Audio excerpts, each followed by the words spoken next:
Welcome to the deep dive. Today, we're setting aside the usual food headlines, the noise, and really drilling down into something much more tangible. Yeah, we're looking at the living, breathing reality of eating, specifically this really rigorous, fascinating, and deeply personal journey.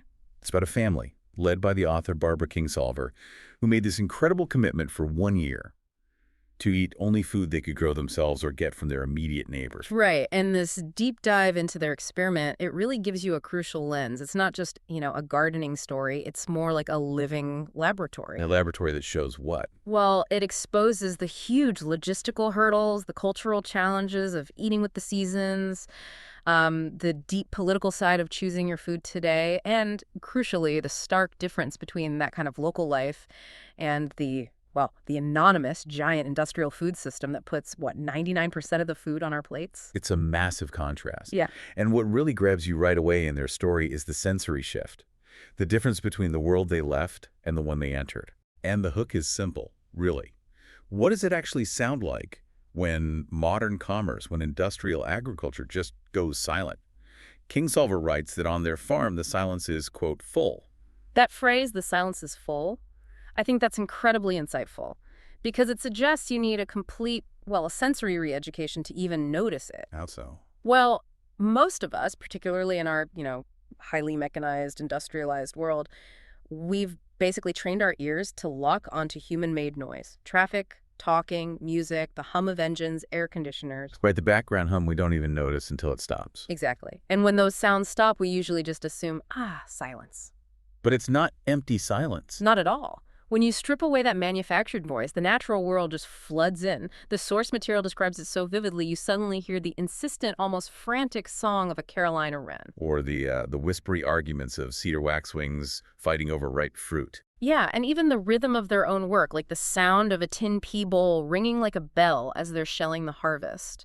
It's this auditory proof that this world, far from being empty or silent, is incredibly vibrant and alive. It's constantly working. And it connects that work, that labor, directly to the environment around them. Precisely. You hear the work, you hear the ecosystem supporting it, and you hear the reward all intertwined. So when you make a commitment like this kind of radical localism, you're immediately stepping into a very demanding partnership with nature. There's no escaping it. Right. You're forced to submit to the realities of your specific place, the geography, and maybe most critically, the climate. And you see this reality play out in the day-to-day logistics of their lives. Mm-hmm. The labor isn't some abstract concept. It's right there, immediate, demanding. Mm-hmm. The source paints this really vivid picture of them shelling peas, hours of it. It's intense, hands-on work.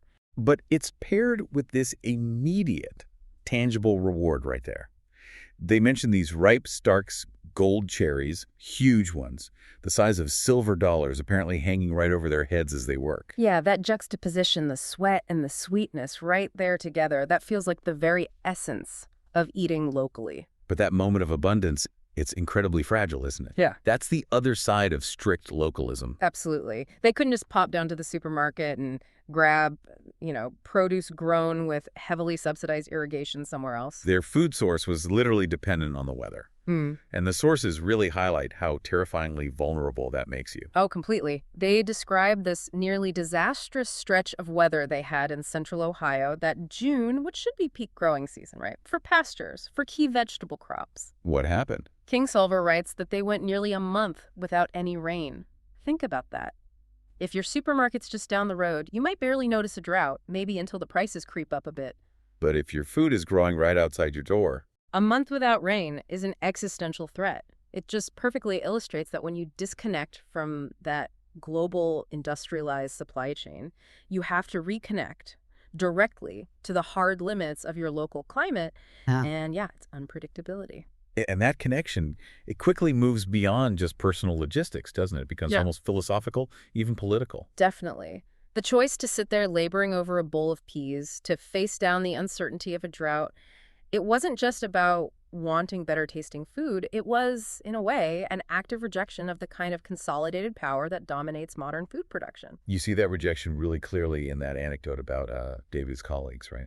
Yeah, the people he sees out in the industrial fields, the ones wearing those promotional baseball caps, you know the ones. With the big agribusiness logos, Cargill, Monsanto. Exactly. Yeah. And his comment about those caps, delivered with what the source calls this perfect deadpan irony, suggesting they let you know who's controlling their frontal lobes.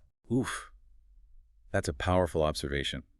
It really frames the family's act of self-sufficiency, their decision to know exactly where their food comes from, as this small, ongoing act of resistance.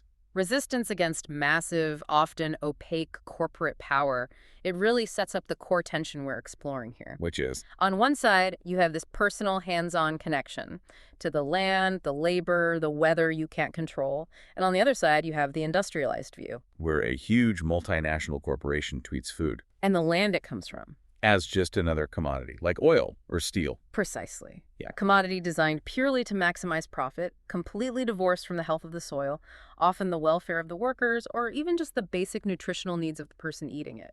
So the moment you decide to eat locally, like they did, you're choosing transparency over that opacity. You're choosing labor over convenience. And you're actively refusing the fundamental premise driving the modern industrial food system. And to really get why the Kingsolver experiment felt so, well, revolutionary, even on a small scale, you have to understand the massive interconnected machine they decided to step out of. The template of industrial monoculture. Right, a system that fundamentally relies on a mechanical view of the land, not a biological one. Meaning it sees the soil not as this incredibly complex ecosystem teeming with life. But basically it's just a medium, a platform for efficiently dumping chemical inputs. So you pour in high amounts of synthesized nitrogen, other chemicals, And out come huge volumes of usually high-starch staple crops. Corn, potatoes, soy. Maximum output. That's the goal. and critically, these crops aren't really meant for local eating anymore, are they? Not primarily. They're raw materials, destined for processing plants, for global shipping, for the international commodities market. The land itself gets covered in these vast single-crop fields. This is the industrial monoculture that's come to define so much of modern agriculture. But this hyper-industrialization, it didn't just spring up after World War II, did it? The roots go deeper. Much deeper. We need to go back really to the mid-19th century. The source material points to, believe it or not, guano. Bird droppings. Yeah, collected from islanders off the coast of Peru. It was incredibly rich in nitrogen, incredibly effective as fertilizer. Its arrival in Europe and the U.S. basically revolutionized crop yields back then. So that was the first taste of boosting production beyond what the land could naturally do. Exactly. It created the first powerful template for industrial agriculture. Find some concentrated, mobile, external input to dramatically boost production. And this template was kind of cemented by a big philosophical shift, too, thanks to Justus von Liebig's discovery in 1837. Right. Liebig managed to isolate and identify the specific mineral nutrients plants need. Nitrogen, phosphorus, potassium, the famous NPK. This was revolutionary science. But it led to a kind of dangerous simplification. You could say that. It fostered this very reductionist mindset, the idea that soil could be viewed, well, purely mechanically, like it was just a simple chemical storage unit for NPK. Not a living system, but like a chemist's shelf. Pretty much. A chemist's view, not a biologist's. It saw soil almost as a dead warehouse of inputs. If the plant seemed to lack something, hey, just figure out the chemical element and apply it directly. And that formula, NPK, directly drove the whole quest to manufacture these inputs cheaply. Absolutely. It led straight to the massive chemical fertilizer industry we have today. And the benefit wasn't just higher yields, there was a social aspect too. Which was? It freed farmers from the really laborious, often unpleasant necessity of handling huge amounts of manure and compost. Farming became a problem solvable by industrial chemistry, not just biology and complex, careful labor. With that efficiency, that chemical solution, it didn't exactly trickle down to help the small farmer, did it? No, if anything, it concentrated power further up the chain. It led directly to the intense economic pressure that most conventional farmers still face today. They get caught in this classic squeeze. Squeezed by price makers, as the source calls them. In two crucial ways. First, they're captive buyers. When they need to purchase their specialized chemical inputs, their patented seeds, their expensive equipment, these usually come from a very small number of huge multinational corporations. They basically have to pay the price set. And then when they sell. Then they're vulnerable sellers. They harvest their crops and enter this highly competitive global market, but they're often facing only a few major buyers. The big processors, the commodity traders, they have very little bargaining power. So they're forced to take whatever price the market offers, even if their own costs are going up. Precisely. And the economic result of that squeeze is brutal. The sources confirm this. Profits per acre just fall steadily over time. This makes it almost impossible for smaller, more diverse farms to survive. It heavily favors the huge industrial-scale farms. Right. The ones that can survive on much lower profit margins simply because of their sheer overwhelming volume. And the stats on this are pretty stark. They're sobering. This consolidation really took off in the mid-20th century, especially when government policies basically told farmers, get big or get out. And the number of U.S. farms just plummeted. Astonishingly, down 22% just between 1954 and 1959. That's the biggest 5-year drop ever recorded. It just shows how rapidly the whole structure of American agriculture shifted away from diversity towards massive scale. Okay, so this industrialization, this consolidation, it fundamentally changes the farming landscape. And then inevitably, it changes what ends up on our plates and how we even think about food. Absolutely. The food industry, downstream from the farm, operates under, you could say, 4 key imperatives that really shape our habits as consumers. Which are? Taste, cost, convenience, and maybe a degree of public confusion. Convenience feels like the most powerful one. Arguably, yes. It's all tied to what economists call the decline in the time cost of eating. We're talking about the hours people used to spend cooking, prepping, chopping, cleaning up afterwards. The food industry's greatest triumph is arguably getting that time cost down towards zero. Think about the French fry example the source uses. It's perfect. Imagine your schedule, or the listener's schedule. How often would you really eat French fries if every single time you had to get the raw potatoes, peel them, wash them, cut them, probably blanch them, then fry them? And then deal with all the leftover oil and the greasy kitchen. Right. Probably almost never. But the industrial system makes them instant, ubiquitous. Exactly. It removes that time-cost barrier, making these hyper-palatable, often high-fat, high-sugar, high-salt foods available instantly. And the industry uses powerful catalysts, specifically salt, sugar, and fat, those bliss point enhancers to drive sales, often pushing nutritional guidance aside. And the sources point to some pretty extreme examples of this, almost unbelievable, like the Lunchables maxed out line. Oh, that's a case study in itself. This product line, it seems specifically designed to be so desirable, so convenient for parents and kids, that it basically just thumbed its nose at federal nutrition guidelines for children. The calculation behind it is what's staggering. It is. The maxed out Lunchables, they contain nearly an entire day's recommended maximum of saturated fat for a child, plus something like 2/3 of the maximum recommended sodium. Wow.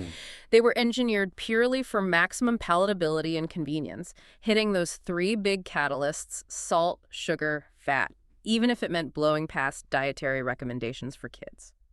That right there is the industrial antithesis the system Kingsolvers family chose to step away from. #33. The importance of soil and seasonality in the local system. So the great irony, maybe, that we uncover in this deep dive is that the most sophisticated answer to the complex problems created by the industrial system, well, it seems to lie in going back to some really fundamental, almost ancient ecological principles. Which is precisely what the local eating experiment forces you to do. Yeah. And it seems to center on this concept called multifunctionalism. It's a simple idea, but really elegant, basically. In nature, nothing ever does just one thing. Ever. Unlike an industrial cornfield, which does only one thing: produce corn, hopefully at a profit. Exactly. In an ecologically designed system, like a healthy garden or farm, every element is expected to serve multiple roles. Think about a simple shade tree in that kind of garden. Okay, what does it do besides provide shade? Well, it doesn't just offer shade to cool the house or the ground beneath it. It probably also provides food, right? Fruit or nuts. It attracts beneficial insects, pollinators that help other crops. When its leaves drop, They become mulch, feeding the soil. right, cold compost, feeding all the microbial life below. It helps manage rainwater runoff. It pulls dust and carbon out of the air. That single tree is doing dozens of jobs. Which drastically reduces the need for human inputs like buying fertilizer or installing complex irrigation. Precisely. This is how you build resilient systems. The sources give that really powerful example of Roxanne's desert project. Remember that. Yeah, turning barren land into a garden. By applying these multifunctional techniques, layering compost, choosing specific plants, capturing water smartly, she and her team managed to build fertile soil from scratch, conserve precious water, and even buffer the extreme temperature swings you get in the desert. They essentially created a little microclimate. A mild, supportive place where a garden could thrive, where before the land was basically hostile. And this resilience, this ability to create fertility, it relies completely on the invisible engine underground, doesn't it? The miracle of the soil food web. That unseen biological machinery. It's what makes healthy farming possible without constant chemical fixes. We really have to understand almost the physics of healthy soil. Definitely. The very structure that allows soil to work, to drain well when it's wet, but hold on to moisture when it's dry, that depends entirely on biology, on microscopic glues made by tiny organisms. Like bacteria and fungi. Yes, specifically bacteria and certain fungi, notably a group called glomallis. They produce this incredibly sticky, stable protein called glomalin. Glomalin. Okay. It's like a biological superglue. This sticky carbohydrate binds tiny soil particles, sand, silt, clay together into larger clumps. We call them aggregates. And these aggregates are the key. They're fundamental. They create the pore spaces that improve water retention, allow for good drainage so roots don't drown, and crucially, create aeration so roots and soil life can breathe. If you destroy this biological structure, maybe through constant heavy plowing. The soil just compacts and can't function properly. It becomes dead dirt. Exactly. And the soil biology is also absolutely central to nutrient cycling. It solves the problem of nutrient depletion naturally. How does that work compared to industrial fertilizer? Well, in an industrial system, you dump soluble fertilizer. The plant roots quickly suck up everything right around them, creating what's called a nutrient depletion zone. Once the roots hit the edge of that zone, the plant basically stops growing unless you add more fertilizer. Okay. But in healthy soil? Fungi are the game changer, especially mycorrhizal fungi. These form a symbiotic partnership with plant roots. Symbiotic, meaning they both benefit. Yes. The fungi extend these incredibly thin threads called hyphae, way thinner than even the finest root hair, far out beyond that depletion zone. They can wiggle into microscopic soil pores that the plant root itself could never reach. So they're like extensions of the root system. Massively extended. Sometimes there are hundreds of miles of these fungal threads under a single square yard of healthy soil. This lets the plant tap into untapped nutrients and water sources far away, Making the plant much more vigorous, drought-tolerant, healthier. and rendering the constant industrial application of soluble chemical fertilizers basically unnecessary, or at least greatly reduced. And this whole complex system, this soil food web, it's fed and protected by something simple. Yeah, basically by what the source calls cold compost, which is just organic mulch, fallen leaves, grass clippings, wood chips spread on the soil surface. A lead blanket. Exactly. It feeds the microbes, protects the soil from erosion and temperature extremes. It's a self-regulating regenerative system. Now, stepping out of the industrial food system and back into this kind of regenerative approach, it also means you have to reclaim a lot of lost knowledge, doesn't it? Particularly around food preservation and, well, more complex cooking. Oh, absolutely. Skills that the convenience of the industrial system basically allowed us to forget. The sources highlight how revolutionary the American fridge and freezer were in that respect. Hugely transformative. Those appliances, almost overnight, removed the harsh seasonality of consumption, as the source puts it. Suddenly, you could have strawberries in January. It enabled a whole weekly supermarket shopping model we take for granted. Before widespread refrigeration and freezing, preservation wasn't just a charming hobby. It was absolutely critical for survival, especially through the winter. And the methods were intense. Incredibly labor-intensive and required specialized knowledge. The sources bring up examples from historic figures like Edna Lewis, things like carefully boiling brine for cucumber pickles to get them just right.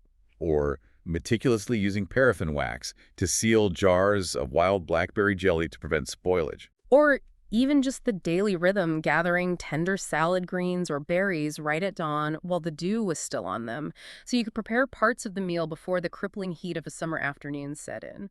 These were called busy day meals, planned around the constraints of weather and labor. That is just a world away from ripping open a bag of pre-washed lettuce in an air-conditioned kitchen whenever you feel like it. Completely. The industrial system sells us convenience, packaged time.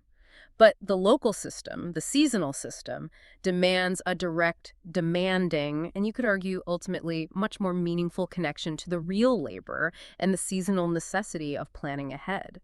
And when you look at the outcomes of making a commitment like the Kingsolvers did, the implications really ripple outwards. They go way beyond just logistics or how food tastes. They become profoundly personal. Yeah, transformative even.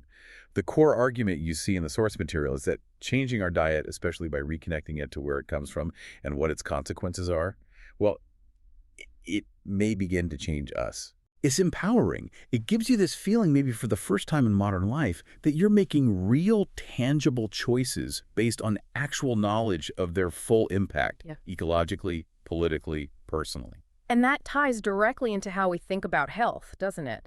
The industrial food system often pushes nutritional science through a very reductionist lens. Focusing on single nutrients, add vitamin C here, fortify with omega-3s there, often to make specific health claims about highly processed foods.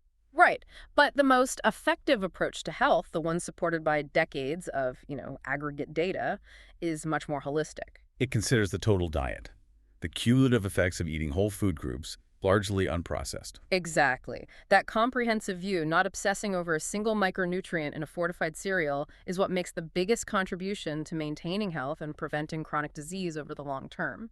So instead of worrying about how much synthetic vitamin D is in your processed snack, The more radical, perhaps healthier choice is to think about the entire ecological and political system that produced your dinner, which leads us straight into this crucial discussion about community stewardship. and stewardship needs a nuanced view, doesn't it? It goes beyond just wanting to preserve pretty farmland. Definitely. There's often this tension between, say, environmentalists who want to preserve open space and the actual farmers who work that land. The source material is pretty clear on this. You can't really preserve farmland without actively preserving farmers. Right. If the people with the knowledge, the skills, the willingness to innovate and sweat leave the land, that landscape doesn't just stay pristine, it often reverts to wasteland or gets developed. So true stewardship isn't passive preservation. No, it demands that people bring that innovation, bring that sweat to the landscape to actively build soil, maybe even faster than nature could do it alone. It's active participation. We need to support the people on the land who understand how to nurture these complex biological networks. Which brings us right back to that tough paradox of efficiency. We have a growing global population. Projected over 10 billion by 2100. Huge numbers. And efficiency gains in food production seem necessary to feed everyone. If every farm suddenly went back to very small-scale, maybe less yield-intensive methods, we'd need an enormous amount of planetary surface area just for farming. Leaving very little room for wilderness, for other vital ecosystems. So yes, we need high-yield production. But the traditional tools of industrial efficiency, they're turning out to be ecologically disastrous. That's the paradox. Now that we understand the soil food web, we realize that our heavy reliance on the plow, a tool we've used for millennia, is incredibly destructive. It rips open those vital microbial networks. Causes massive erosion, kills the beneficial fungi and bacteria that give soil its resilience and fertility. So we're stuck in this bind. We rely on tools, the plow, cheap chemical inputs that let us feed billions. But those same tools are simultaneously degrading the very foundation of our ecosystem, the soil itself. It feels like an untenable trade-off long term. And finally, we have to touch on that ultimate tension Kingsolver's choice brings up, the ethics of local versus global. Is strict localism always the right or the only ethical answer? It's such a critical self-check. The source material actually offers a necessary critique here. It argues that sticking rigidly to a buy locally principle, no matter the wider consequences, can sometimes become, quote, a kind of community-based selfishness. Explain that a bit. Well, ethical thinking arguably needs to look beyond our immediate community borders. Think about fair trade coffee or cocoa. Okay. When we buy those products, we might be directly supporting farmers and laborers in developing countries who depend on that international trade for their livelihoods income that might pay for basic health care or schooling for their kids. So if we only buy local, rigidly, We might inadvertently cut off that crucial economic support for producers elsewhere, even if our own local choice feels cleaner or more virtuous in isolation. The real solution probably involves balancing our personal commitments with these broader global ethical responsibilities, supporting fair, transparent supply chains, whether they're local or global. so this deep dive into a year of eating locally, It doesn't reveal some simple utopian answer, does it? Not at all. It reveals a complex, deeply interconnected system. Every choice we make about food has these ripple effects, nearby and far away. But the Kingsolver experiment beautifully illustrates the alternative path. Hmm. The hard work, yes, but also the fullness, the vibrancy of real food production, and the huge ecological benefits of starting to rebuild our soil. And as we look forward, that ecological piece feels absolutely paramount. If we accept the science, the reality that even our most foundational agricultural tool, the plow, is ecologically destructive because it shatters the soil's living networks. Then the challenge for our future isn't some romantic dream of just going back to the past. No. The truly necessary, the revolutionary work ahead, is figuring out how to farm productively, achieve high yields, but do it in ways that respect and actively work with nature. Systems that build soil, enhance biodiversity, sequester carbon, instead of depleting everything. That demands a complete overhaul, doesn't it? Mm. Rethinking pretty much every tool, every strategy we've come to rely on during the last century of industrial agriculture. We've seen how the current industrial system often reduces farmers to being just low-price commodity producers, caught in that squeeze with very little power. So the profound question, maybe for you, the listener, is this.